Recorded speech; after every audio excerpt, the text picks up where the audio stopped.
But why then do some like spending much time with me? You have heard it, Athenian men. I told you the whole truth, that they like hearing the examination of those who think they are wise, but are not. For this is not unamusing. But as I say, I have been directed to do this by the god, and from oracles, and from dreams, and every way in which divine will ever directed any person to do anything whatsoever. This, Athenians, is both true and easily tested. For if I do corrupt the young, and have corrupted them, certainly some of those grown older, if they are aware that I ever advised them badly, now they ought to stand up to accuse me and be avenged. Or if they are not willing, then let some of their families, fathers and brothers and other relatives. Now let the families of those remember and avenge if they suffered any evil from me. Surely many of them are present here whom I see. First, Crito here, who was of my age and district, and father of Critobulus there. Then there is Lysanias, the Sphetian, father of Aeschines there. Still here is Antiphon of Cephisus, father of Epigenes. Now here are others whose brothers were involved in this. Nicostratus, son of Theocytides, brother of Theodotus, though Theodotus has died, so that he at least could not dissuade him. And Paralus, son of Demodocus, whose brother was Theages, and Adimantus, son of Aristo, whose brother Plato is here, and Leontodorus, whose brother Apollodorus is present. And I have many others to mention to you, some of whom it would have been especially fitting for Meletus to produce as witnesses in his argument. And if he forgot then, let him call them now. I yield, and let him speak if he has anything to offer. But you will find the complete opposite of this, men. All are ready to help me, the corrupter, who works evil against their families, as Meletus and Anytus say.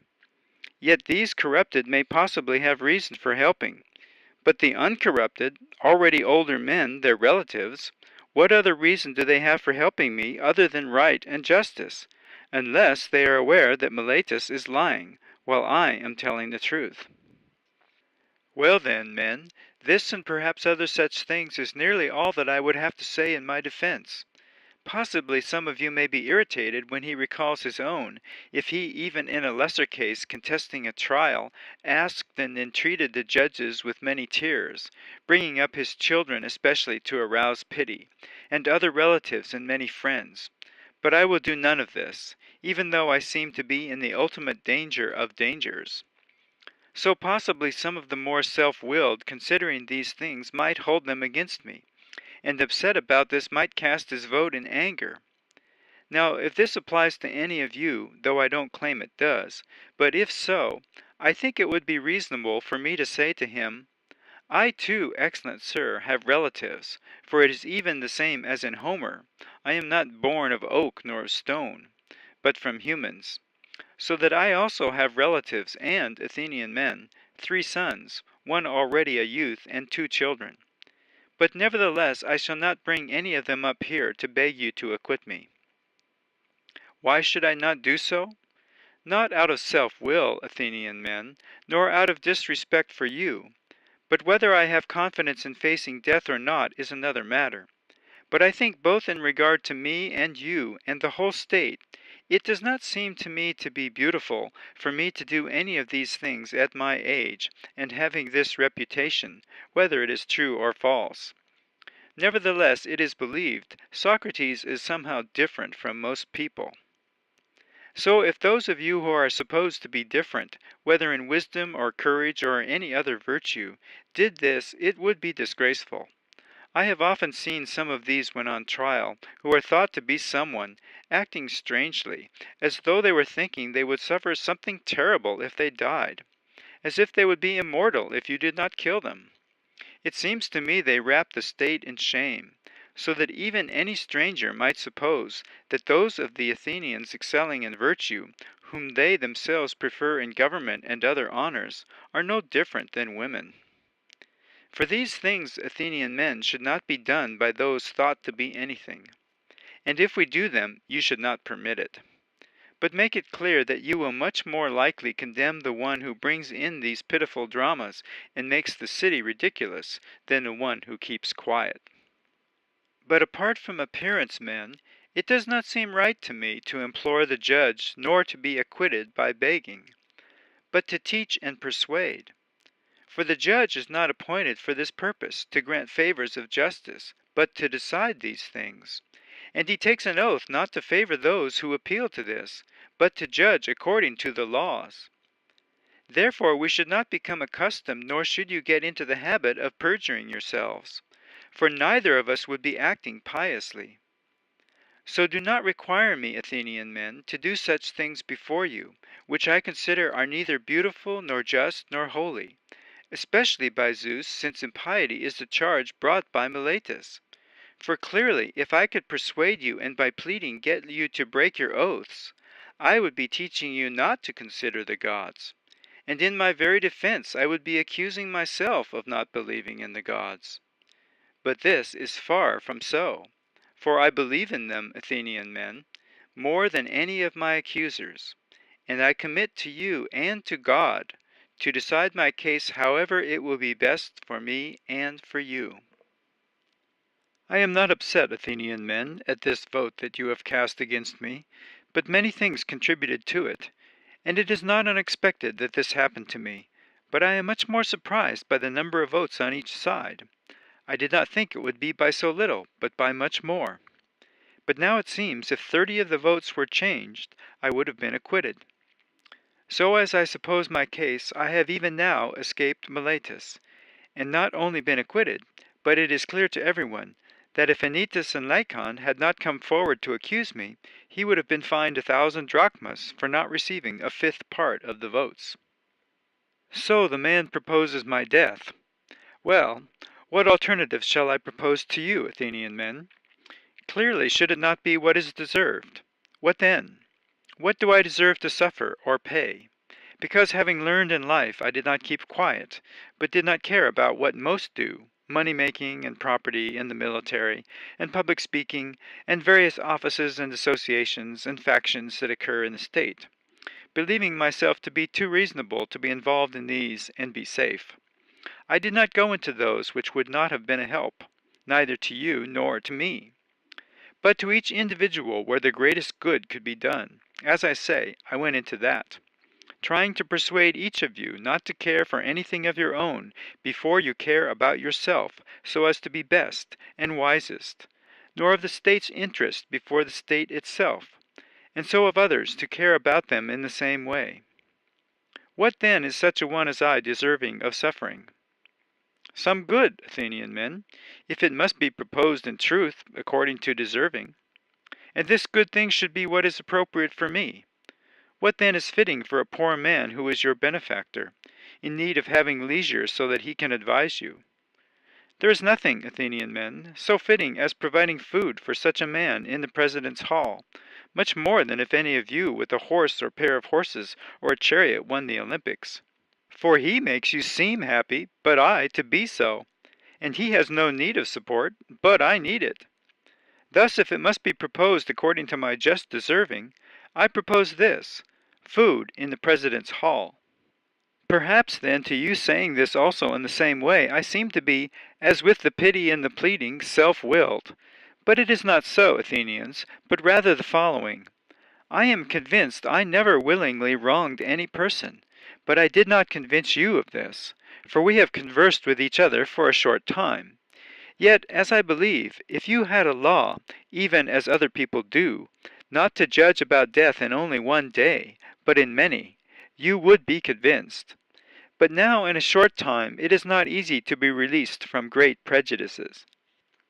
Really convinced that I never wronged anyone, I certainly will not wrong myself, and say of my very self that I am deserving of bad, and propose any such thing for myself. What should I fear? Is it this experience which Meletus proposes for me, which I admit not knowing whether it is good or bad? Instead of this, should I choose what I know well is bad, proposing that? Imprisonment? And why should I live in prison, always a slave to the appointed officers of the 11? Or a fine, and to be imprisoned until I can pay? But to me that means the same as what I just said, for I do not have any money from which I will be able to pay.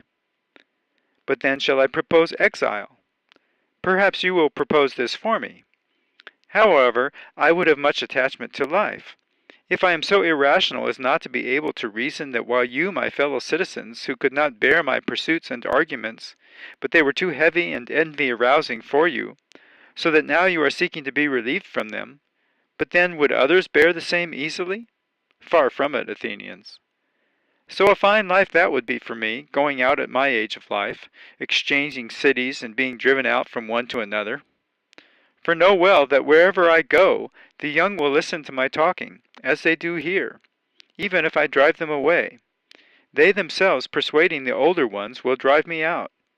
But if I do not drive them away, their fathers and relatives will for their sakes. Perhaps then someone might say, Socrates, are you not able to go out from us being silent and keeping quiet? This is really the hardest thing for some of you to believe.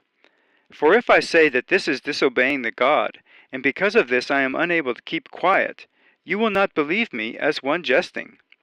And if I say that this also happens to be the greatest good for humanity, to make arguments every day about virtue, and examine myself and others, the unexamined life not being livable for a person, saying these things you would believe me even less.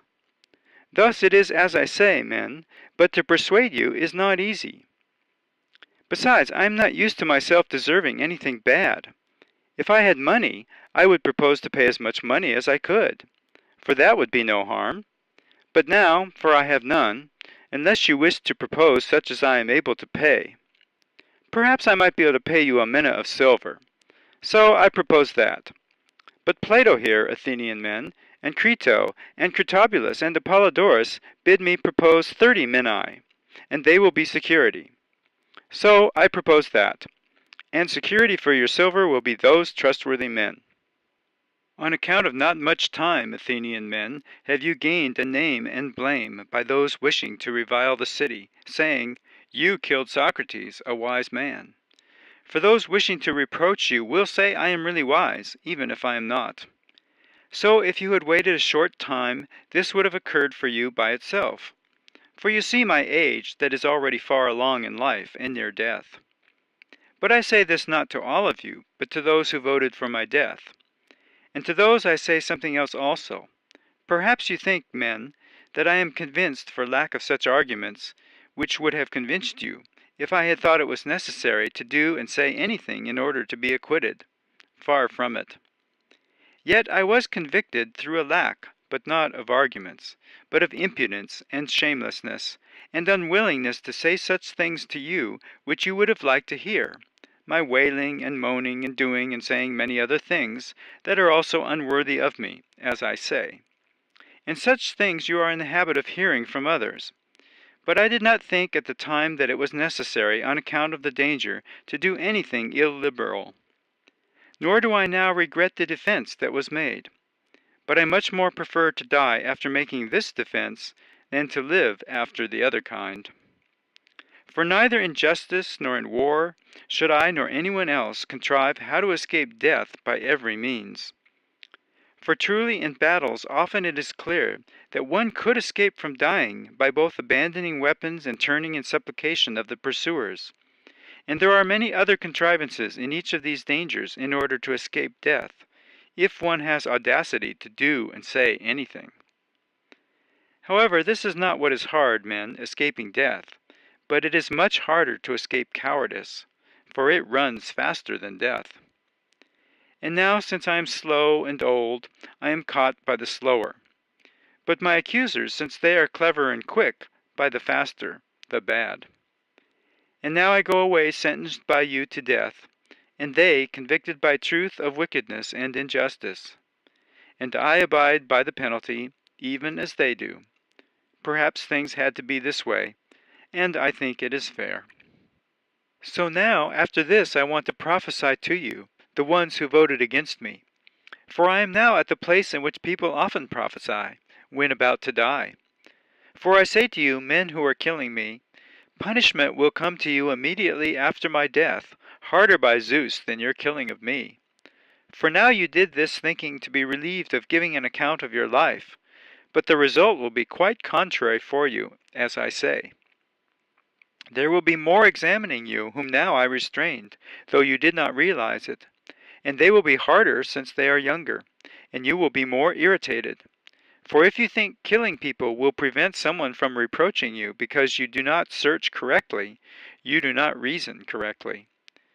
For this relief is not very effective nor beautiful, but that both most beautiful and easiest is not to suppress others, but to prepare yourself so as to be the best possible. Thus prophesying these things to you who voted against, I take my leave. But to those voting for, I would like to talk about this event which has occurred, while the officials are busy, and before I go where it is necessary for me to die. But remain with me, men, for so long, for nothing prevents us from discussing with each other as long as it is possible. For to you who are friends, I wish to make clear what is the meaning of what has now happened to me. For to me, judges, for calling you judges is calling you correctly, a wonderful thing has occurred. For the accustomed prophecy, the divinity, which formerly came to me very frequently, even about small things, was always opposing, if I intended to do something incorrect. But now has come upon me, as you yourselves see, what some might think and believe to be the extreme evil. But when I left home the sign of the god did not oppose, nor when I came up here to court, nor ever in my speech when I was about to say something. And yet in other speeches it often checked me in the middle of talking. But now concerning this event it has never opposed me, neither in any action nor in speech. What then do I suppose to be the reason? I will tell you. For this occurrence may very likely be good for me.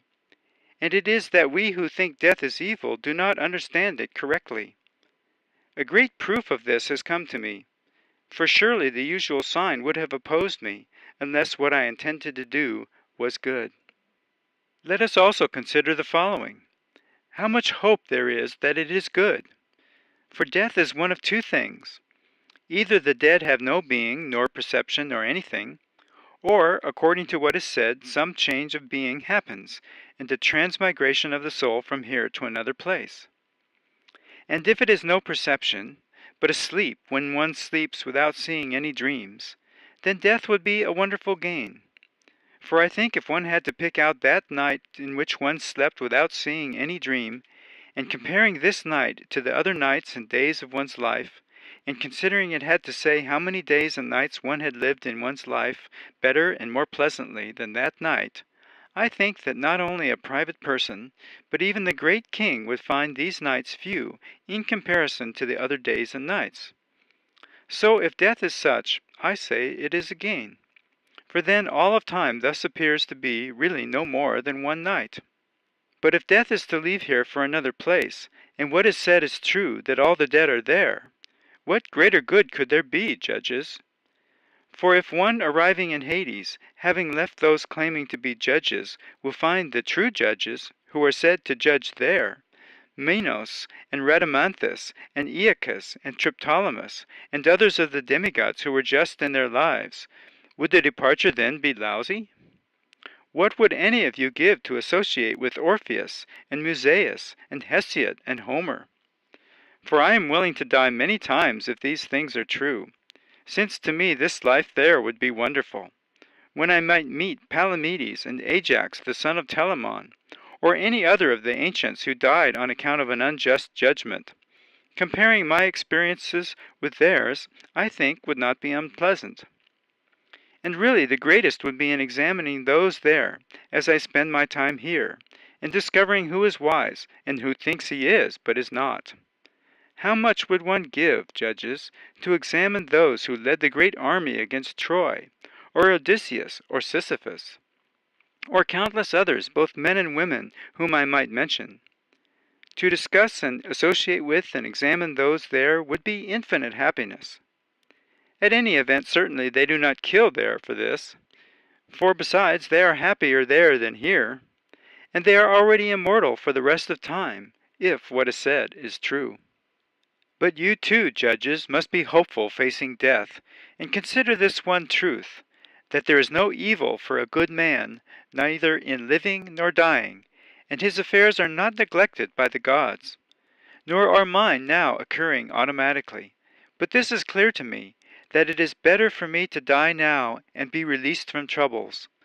Because of this also the sign never turned me away, and I am not at all angry at my condemners and accusers. Yet this was not the reason they accused and condemned me, but thinking to harm. In this they deserve to be blamed. However, I ask this of them: when my sons grow up, punish them, men, by bothering them on these things, as I bothered you. If it seems to you they care about money or anything else more than about virtue, or if they seem to be something they are not, reproach them as I have you, because they do not care about what they should, and think they are something when they are worth nothing. And if you do these things, I will have experienced justice from you, both myself and my sons. But now it is already time to go away, I to die, and you to live. But which of us goes to a better situation is unclear to all, except to God.